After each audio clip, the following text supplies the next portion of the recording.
Salam Sekapsa bisa, santun menuju prestasi dalam kompetensi. Oke pelajar Sekapsa, pada mata pelajaran pekerjaan dasar elektromekanik kelas 10 semester genap, saya akan menyampaikan materi tentang kelistrikan. Untuk itu silahkan simak video berikut ini. Baiklah pelajar Sekapsa, untuk pertemuan kita kedua pada semester genap pekerjaan dasar elektromekanik. Untuk KD pertemuan kita hari ini yaitu 3.6 mengidentifikasi pekerjaan elektromekanik, 4.6 merakit pekerjaan elektromekanik. Tujuan pembelajaran hari ini adalah 1. Mengidentifikasi peralatan pekerjaan elektromekanik, 2. Mendeskripsikan atau menjelaskan peralatan pekerjaan elektromekanik. Yang ketiga, menerapkan pekerjaan elektromekanik. Ini adalah melanjutkan pada pertemuan minggu kemarin, yaitu nomor 4 mesin bor SDS Max. Ini sebagai contoh atau gambarnya adalah seperti ini mesin bor SDS Max. Ini merupakan mesin bor yang dapat dikatakan sebagai generasi sebelum mesin bor SDS Plus ya. Pada minggu kemarin SDS Plus, sebab keduanya memiliki kegunaan dan fungsi yang sama. Namun yang membedakan keduanya hanyalah ukuran mata bornya. Ukuran mata bornya ya yang membedakan antara bor SDS Max dan bor SDS Plus. Di mana mata bor mesin SDS Max lebih besar daripada mesin bor SDS Plus. Tuh sebagai contoh. Yang berikutnya kelima, mesin bor cordless. Ini adalah sebagai contoh di samping mesin bor cordless adalah seperti ini, menggunakan penggeraknya yaitu baterai ya. Mesin bor cordless adalah mesin bor tanpa kabel di mana bor ini menggunakan baterai sebagai sumber tenaganya. Mesin bor ini biasanya digunakan untuk pekerjaan ringan karena kekuatan putaran dari bor cenderung lemah. Jadi mesin bor cordless dapat digunakan untuk mengebor gipsum, kayu, dan besi.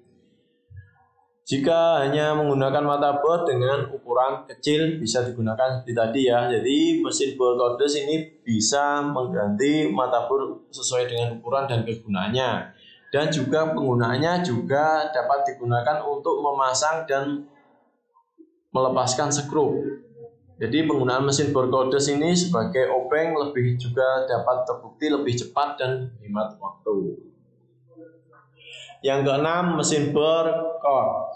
Ini adalah sebagai contohnya, gambarnya di samping. Ini adalah mesin bor ini adalah paling jarang digunakan. Hal ini karena fungsi utama untuk melubangi lantai. Selain itu mesin bor cord ini biasanya digunakan untuk mengukur ketebalan aspal jalan. Jadi untuk mengukur ketebalan aspal jalan, ini menggunakan ini berapa atau ketebalan aspal yang di jalan tersebut bisa menggunakan mesin bor cord.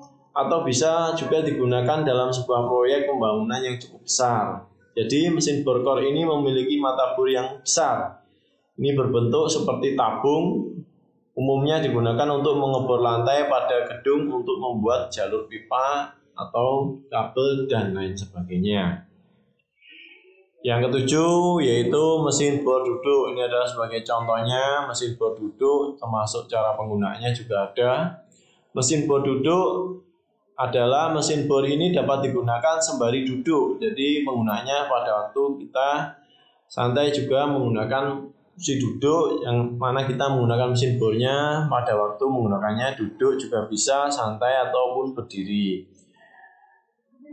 Kegunaannya dari mesin bor ini adalah untuk melubangi, jadi sama dengan mesin bor yang lainnya. Namun lubang yang dibuat pada mesin tersebut tidaklah sedikit, sehingga mesin bor ini didesain sedemikian rupa untuk membantu penggunanya agar tidak mudah lelah saat menggunakannya. Cara menggunakan mesin bor ini tidaklah sulit. Pertama, dengan memutar tuas pada mata bor dan kepala bor akan turun ke bawah. Jadi dengan memutar tuasnya ini ya.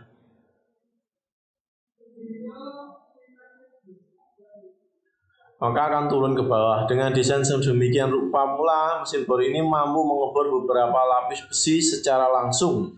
Tentunya dengan tebal maksimal yang sesuai dengan panjang mata bor yang digunakan. Untuk mesin bor ini juga biasanya digunakan dengan putaran lambat juga bisa.